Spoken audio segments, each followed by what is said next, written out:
What's going on, everybody? Welcome to Brutal Planet Comics. I'm your host, Dre the Brute Daniels, and welcome to another episode of the Indie Corner, where I sit down with everybody from the indies community, writers, artists, directors, producers. Doesn't matter if you're in the game, I want to talk to you. So today we have ourselves a guest, a creator of many sorts. He is the owner of Actionline Studios Comics. He is also the creator of Mythica. Give it up, everybody, for Matt Campbell. What is going on, my friend? How are you today? Things are going well. It's Monday, which means Mythica Monday. Mythica Monday. I like the sound of that. That's dope. So yeah, we always try to get something new out to our fans on Mythica Monday. I like that. Always grinding on a Monday. Yep. Well, that's dope. So before we get all the way into things that you're creating and working on and all that wonderful stuff, let's just get to know you a little bit, Matt. Where are you from, and how did we end up here? So I am a comic book artist. I've been in art I've been doing art professionally since about, around 2000. Okay. So going on 20 years now. Mm-hmm. I got my animation degree, and then I started segueing into comics after I did, concept art, video game art for a while.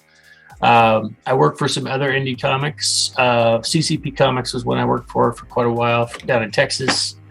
And then started kind of putting together, my own story that I'd been wanting to work on for a long time.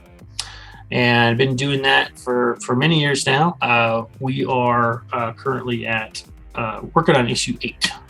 Wow. That's a heck of a run.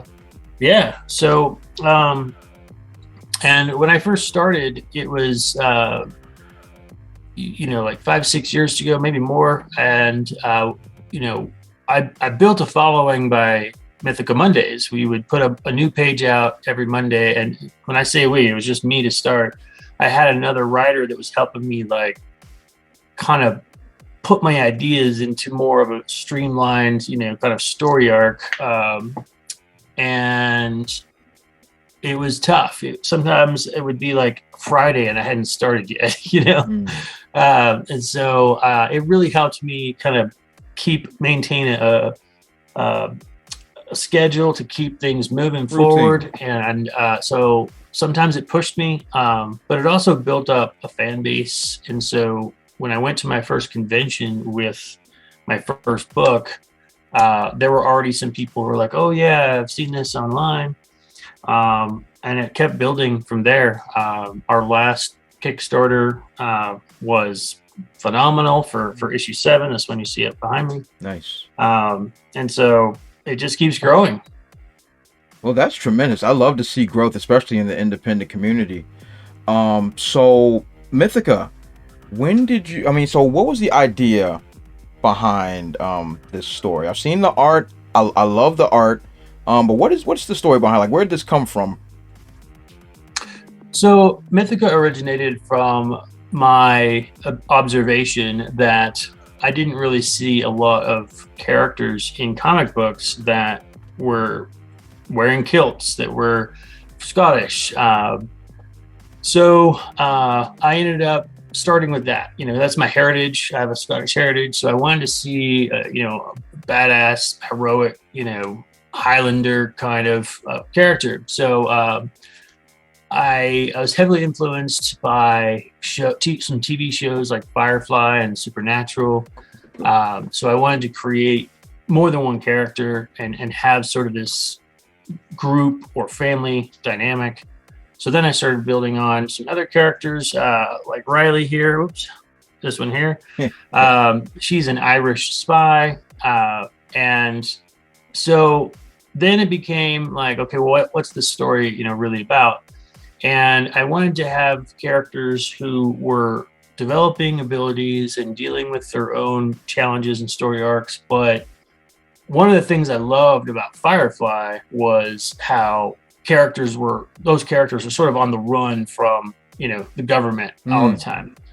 And I wanted something similar. I wanted to have these characters that had abilities and have everyone want them because they have abilities and kind of chase them down. So they were essentially like on the run from the people they were trying to save, which is, you know, the human race.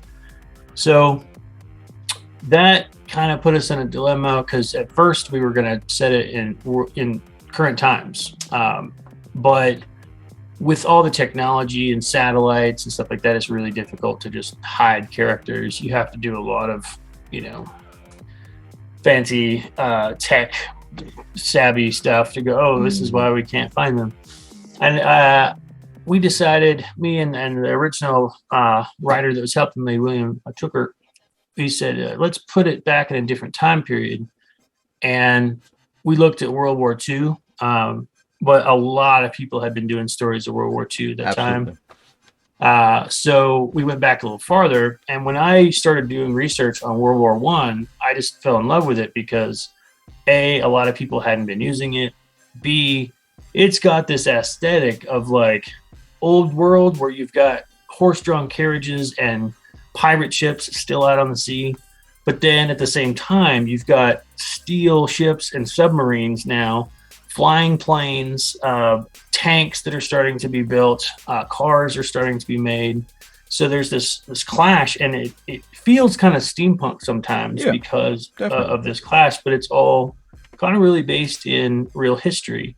So we're like, okay, that's perfect. And then the last thing was I wanted to draw monsters and creatures and just have fun with the really creative side. So wanted to have them facing off against demons the way they do in Supernatural.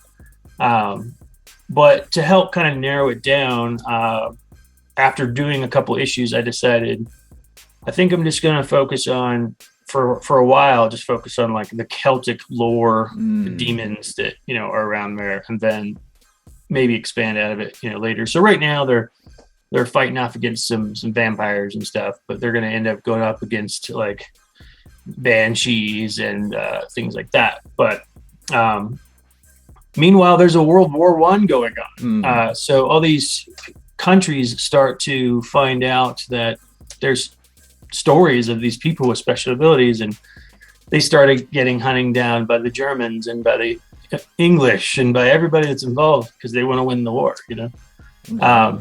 So yeah, it's a little bit of history. Someone yesterday, I was on a show yesterday, and someone yesterday described it as D&D set in World War I, a D&D campaign set in World War I, because you got this pocket of 5 or 6 characters traveling along, trying to attain a goal of stopping these monsters, but all this stuff's going on around them. So yeah, it's a fun book. I like it a lot. And it sounds like a whole lot of fun. And when I was looking at some of the art and looking at the scenery and the direction of it, it reminded me of, well, granted, this movie wasn't very good, but it reminded me of the Van Helsing movie with Kate Beckinsale and Hugh Jackman. Hugh Jackman, yeah. Yeah. Like the aesthetic, the environment, the like everything about it just kind of reminded me of it. And I thought that like that film, in my personal opinion, that film was very good. But I think the ideas behind that film were really, really good and really cool. And yeah, I mean, a lot of that stuff, Van Helsing, Dracula, I'm pulling from a lot of those old stories, and you know, a lot of those originated not too far before World War I. Like Agreed. Mary Shelley wrote Frankenstein in like the early 1800s, and then you have Bram Stoker's Dracula, which is and Nosferatu and all that stuff. In fact, one of the things I'm trying to write into this story was that Nosferatu as a movie was made in like the late or the early 1920s, which is a little bit after this. So what I'm trying to do is have the guys that created Nosferatu actually run into my main vampire in my story, so that my vampire is like the inspiration for Nosferatu, you know. That's pretty cool. And just sort of, I like tying in like little historical things where I can. It's kind of, you know, just fun to drop stuff in there. And this book has so many Easter eggs. Each one, I try to cram more. we've had everything from like Thundercats emblems Nice. this current page I'm working on. There's like a bookshelf behind them, and I went a little overboard, like putting labels on all the books with all these that like, many Easter eggs in there. What? That many Easter eggs. Each book is gonna have a reference. Well, and the thing is, like, you'll probably only really be able to see the name, all the names, if you get the digital copy, because the printed copy will probably be too small. But I can share an example of it real quick. Sure, if you sure. don't mind me to. So this is a scene from the book that I was talking about, where I'm dropping all these hints and exclusive sneak peeks here. So here you can see they're standing in front of this bookshelf, and if we turn this a little bit, you'll see we've got the Dark Tower, the Dark Crystal, Darkness, First Blood, Tomb Raider, Highlander, all kinds of stuff. That's dope. Supernatural and the Winchesters. So there's stuff like that scattered all throughout this book, because I can't really make pop culture references out of the characters' mouths, because it's World War I, but I can hide them in other places. That's really, and you know what? That's really clever, and I'm glad that you shared that with me, because in my writings as well, I like to, like subtle hints and things, and a lot of things I usually like rework them so that it won't be copyright infringement. And like I grew up as a Jean-Claude Van Damme fan. Huge Jean-Claude Van Damme fan. But of course, I cannot use his likeness or use a name of his movies. So what I had my artist do, I wanted to have and for my main protagonist, I wanted to have a poster of Jean-Claude Van Damme, but it's like a regular martial arts guy, and the movie is just called Martial Hit. You know what I mean? So, but seeing you do it that way, that is really, really clever. And Matt, I'm gonna be honest with you. Make sure nobody's looking. I'm gonna go ahead and steal that. That's brilliant. I like that. I like that a lot. That is really, really cool. Well, there's been times where there's been like old, police officers, they called constables, with sort of like the cone hat, and I'll bury a little like Star Wars emblem on their hat, nice. Or something. Nice. Little things here and there, because I don't think, I really don't think. I mean, I could be wrong, but I really don't think these companies are gonna, harp on that too much, because I'm not really using it as it's. Yep. I'm not really like basing my sales of a book on that. Exactly. It's just like this little fun addition. And I've seen that before in other comics, where some character might be wearing a shirt of something that is not related to the book. So I don't think it's an issue, but don't quote me on that. Yeah, you never know. You never know. But that's cool. But I like the idea of Mythica. I like the environment. I love the world building. I think that's really great. So let's talk a little bit about Actionline Studios, your comic production company. How did this come to be? You mentioned that you would work with some other small or other independent comic companies, but what made you want to just make your own? So I had been thinking that maybe launching this under my own title for a while might be better than having a book that was out that had like no publisher name on it. It was just like this random thing. And I really wasn't ready to try and negotiate with other publishers, because I was just, getting started. And so I kind of wanted to, keep oversight of the books, what was happening for a while. But how it really started was I had a great artist friend named Ron Root. And we would get together on Sundays and just do a drawing jam. That's cool. And we started off kind of like this, where we just like virtual, and we would share our screens or something. So then we started kind of putting a theme on what we were drawing instead of just drawing random things. And then it kind of was like, this is a good idea for a story. And so we started building that. And then the idea that I'd already had of having a company had already been sitting in the back of my head. And then with how much energy and excitement we were building with this project, I was like, this is a great time to launch this business. Let's do it. And they'll have my comic book Mythica and this other thing that we're working on at the same time.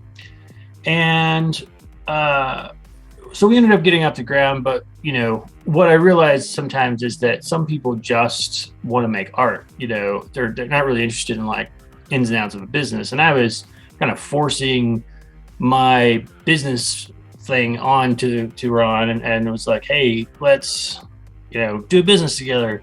But it came evident that, hey man, he just wants to draw. So I ended up like, you know, saying, okay, we'll just do art. I'll do the business stuff and kind of take over the business.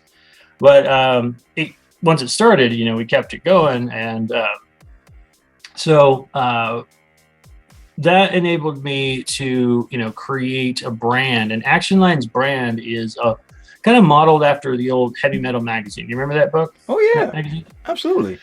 So the idea was always that, you know, at first it was just going to be stuff that we make in house, like Mythica, but eventually I wanted to give other creators an opportunity to get their stuff out there.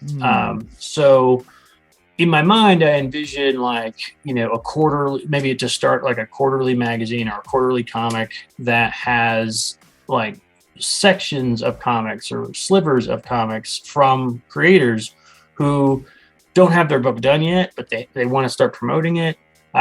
Who, you know, if you ever read Heavy Metal magazine, like you get a 3 to 6 or 12 page comic and then it wasn't done. You had to wait till the next issue, you know?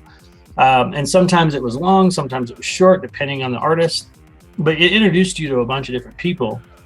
And I had started already having some successes with Mythica, but I was seeing a lot of people who were really talented, had good stories, had good stuff, but were struggling because they didn't have a following. They didn't have a build-up. They're not spending their time like building a following.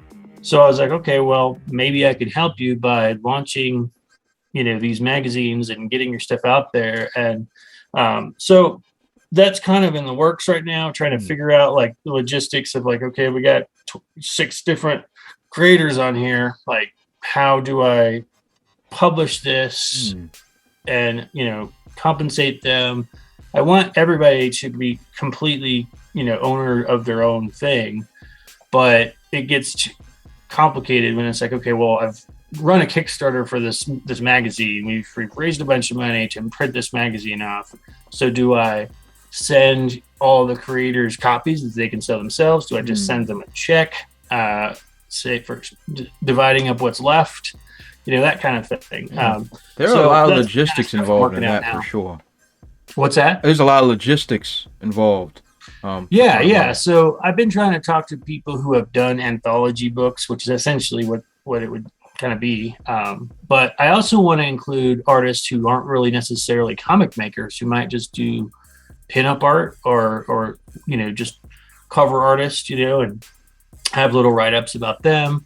That kind of stuff, kind of getting back to, you know, kind of a magazine format of like lots of different stuff in there. But the other thing about Actionline Studios is that it was always intended to be like adult themed content. So sword and sorcery, fantasy, sci-fi, you know, that kind of stuff, definitely made for adults. So we're not making children's books here. Yeah. It's for grown folks here. That's right. Yeah. That's cool, man. That's cool. But I'm glad that you're trying to create a platform for other indie developers and producers. I think that's really, really cool of you, first and foremost. You know, like what is that term? Passing the buck, pushing it, passing it forward. Pulling it forward? I know what you're talking about. Yeah, that baton, thing. The running track. Yeah, passing the baton. Very good. Thank you. I did not run track. I think that's really, really cool. Especially for those that, because I know so many talented people that work in the indies, but they just can't, like you mentioned, they just can't get that following, or just can't get it in the right place or in the right hands, the right people. And it can be very frustrating and be very disheartening. To see that you're actually creating a platform for them to actually have the opportunity to be seen with their work and stuff. I think that's super dope. Thanks, man. It's really You know, cool. there's another way that I've been doing that. I I don't know if mentioned that I also teach comic art at the college here No in way. Colorado. And so every once in a while, I'll get a real diamond in the rough, someone who's really standing out. And so just recently, I had a student who was, not only a good artist, but really taking the initiative, who, posting regularly on Instagram and trying to get work. And so I ended up running my last Kickstarter campaign for issue 7. And one of the things that we did different was that, we're basing this campaign's stretch goals on number of backers, not number of dollars, So when we reach, 200 backers, we're going to include a 6-page story that's illustrated by this newcomer, Caleb Addy. And we hit that goal. And then Nice. the next goal was, well, if we hit the next goal, like 50 more people, we're going to get it colored by Spider-Man colorist Andrew Crossley. Oh man. And we hit that goal too. So Caleb ends up getting his short story, which I wrote the story. It's based on Magnus' character. Mhm. But then put it in the book, got it published, and then I was giving him a hard time because I was like, I've never even had my work colored by Spider-Man, Marvel colorists. So right out of the gate, he's getting it, colored. But now he's appearing at, his own book signings at some of the local comic shops and getting other work, and he's really doing well on Instagram. And so I'm always looking for opportunities to help others out that doesn't totally exhaust my resources, because I'm still the main artist, and there's a lot for me to do. So that one works out really well for me because I can just kind of oversee it. And but yeah, that was another way that we got some new blood out there. That is really cool. That is really cool. So I got to segue just a tad bit. What's it like being a art teacher for and seeing your students progress like that? Like, what kind of feelings does that well up in you? That's pretty exciting. So one of the things that is just, the most fulfilling is just kind of opening their eyes to what's possible. A lot of students, especially because it is their first couple of years of college, they don't really know what they want to do. And so they'll come in and, they're kind of quiet. And then I show them, hey, not only can you make your own stories, you can work for other people. You can do covers for other people. You can, working in comics, you can work in video games. There's lots and lots of opportunities for artists. And then, showing them that, like, anything's possible right now with everything that's out there. And there's so many opportunities. And kind of seeing them latch onto that and start to head down a path is very rewarding.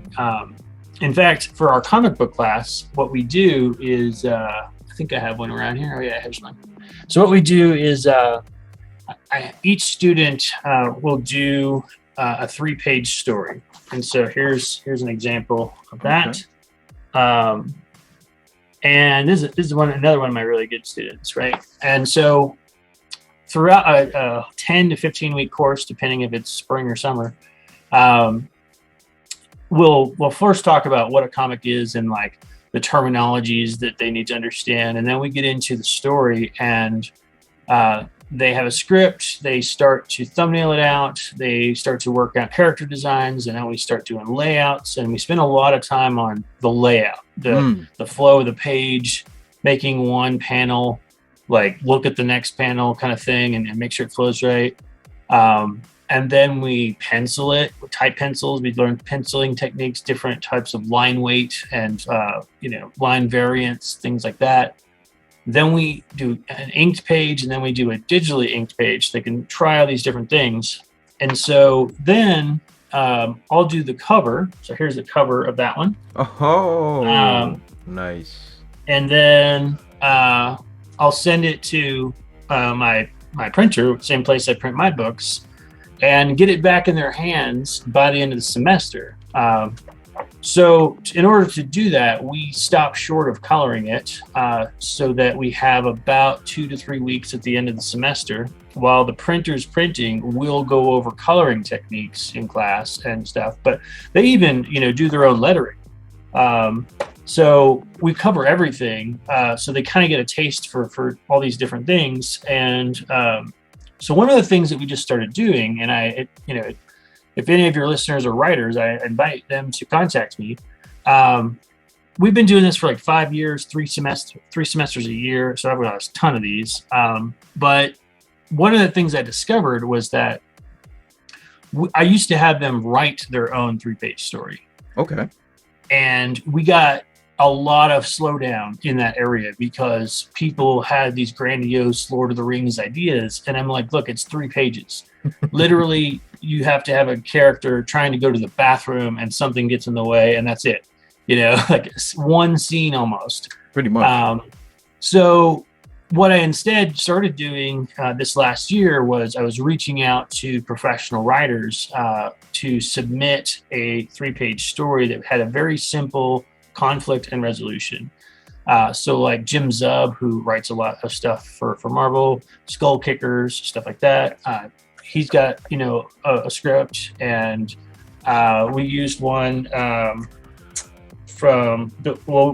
in fact, one of the ones I did was taking a Bill Watterson, Calvin and Hobbes, and then I take it from a 3 to 4 panel, cartoon strip, and I stretch it out into 3 pages by adding in more story, more detail to show them it can go the other way, too. That's very clever.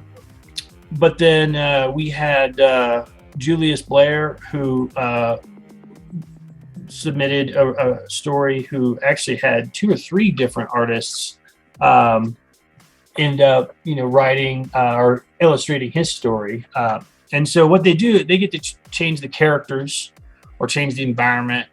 The students do, as long as the main story isn't altered, because it's already set. It's good. You don't have to screw with it, But that sped things up a lot and got us to focus more on the visual storytelling and fixing anatomy and things like that. Whereas before, sometimes it got rushed because they were so getting behind on rewriting your story. Rinse and repeat. And it's 2 different skill sets, and there's just not enough time in one semester to do all of that. So now we're doing stories. And so what I do is, if you submit a story that's 3 pages and I decide that it's going to work, and my criteria for that is, does it have a simple conflict and a simple and a resolution, like easy to see. We don't have like a whole team of characters trying to do all this crazy stuff. It's just pretty simple.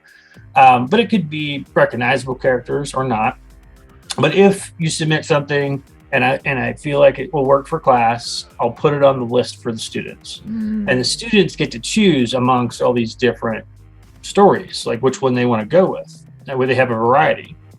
But if they choose your story, like they did with Julius here, I send you copies of the book with the student's artwork in it. So you now have to look at someone who's illustrated your story and even consider hiring them, if you like their work. That's really good. So it gives the students opportunity to connect with writers, and writers opportunities to see some new talent who are just getting started, and maybe an opportunity to give them another drawing gig or something like that. But that's working a lot better. And so I'm open to submissions. If anyone wants to send me that, just send it to Actionline Studios at gmail.com. And I'm happy to look them over. But excellent. I was looking for more because I like to give them variety. Yeah, I would definitely put that in. Yeah, that's amazing. Like, first of all, giving folks and students that kind of opportunity is amazing, first and foremost. And so all those writers out there that are looking for golden opportunities like that to hone your craft in that way, talk to my buddy Matt. I will leave links to that in the description section below. Talk to him. Great guy. He's awesome. So Matt, before I let you go, I just have one question for you. Yeah. You said this was Mythica Monday. Yep. Mythica Monday. What, or if you can share, what exactly are you cracking on right now? Well, the thing I just showed you, actually, the page I'm working on is the next page of Mythica. I'm working on wrapping up the line art for issue 8. Oh. And something that's really exciting about issue 8, and they can find all this stuff on Patreon. My Patreon is just patreon.com/Actionline Studios. But the patrons on there are getting constantly updated with what I'm working on. And what's exciting about this is that the last 7 issues, up until this last issue, I have done all the line art and all the coloring. And so now we are introducing a colorist to speed things up. And that's largely due to the success of the Kickstarter campaign. But that means that I can focus more on details. I'm a very detail-oriented artist. So as you saw in this background, there's like tons of details. But I'm dropping those, on the regular on Mondays to my patrons. And then they're also getting to now start to see the colored pages from the artists, which I will give you one sneak peek of that as well.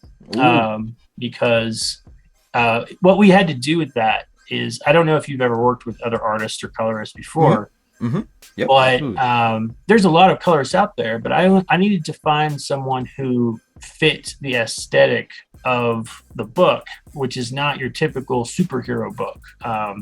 Like you said, it's like, Van Helsing. It's kind of gray and dark, but also has some colors. So I was testing out, and I tested a lot of people that just didn't work out the way I wanted to. I was a little frustrating. And then I finally came across our chosen colorist, who, this was the test page. I'll get it up nice and big here for you. That sounded naughty. All right, let me share the screen. So this is the first colored test page from our colorist. Nice. And as you can see, there's these like sprawling vistas of Scotland, because they're now in Scotland, but it still has vibrant color as well. So one of the things I like about this colorist is how, he does some separation between the foreground and the background by kind of coloring over the line art a little bit, and just creating a nice mist, giving it that cool cliff, kind of feeling. So I was really happy with this. And this is like the beginning of issue 8. Things are calm, and then it's going to like get crazy. Things are going to escalate. Fighting vampires. Yep. That is really cool. Wow. That's dope. So that's kind of what I'm posting up. But mostly on Patreon. Occasionally I'll drop some of these on the Facebook page or something like that. Okay. But mostly it's on Patreon. That is dope. Matt, I cannot thank you enough for sharing your craft, sharing your vast experience, and if dare I say it, wisdom. I don't know if I go that far. But thank you so much for making the time to come on the show and to talk about the great work that you're doing, that you and your team are working on. The way that you're inspiring your students is in of itself an inspiration to not only myself as a creator of many years, to see how you're able to pass on that craft. It's really, really cool. And I want to thank you from the bottom of my heart for sharing that with me today. Absolutely. Thank you so much for having me. It's been a pleasure. Oh, absolutely. The pleasure's been all mine. So everybody that's watching out there, check out my buddy Matt Campbell and all his work. I will leave links in the description section below. Check out Actionline Studios and Mythica. Check out all that great work that they are doing over there. So, ladies and gentlemen, I am Dre the Brute Daniels, and this has been the Indie Corner. So, like, comment, subscribe, and share the video. And follow me on all those dope social media platforms that you'll see right under my face somewhere. Yeah, right there. It'll be right under there, my face. Right there. somewhere. Click on him, and it'll be at TheBrute00. And follow him at all his social media platforms. Tell him how awesome he is and all the great work that he is doing. So anyway, I am Trey the Brute Daniels, and I will catch you all next time.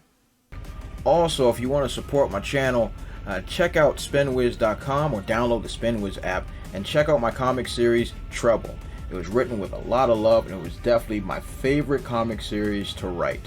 I've also written it in English and in Spanish, so whatever floats your boat, I got it for you. Thanks again, and check it out.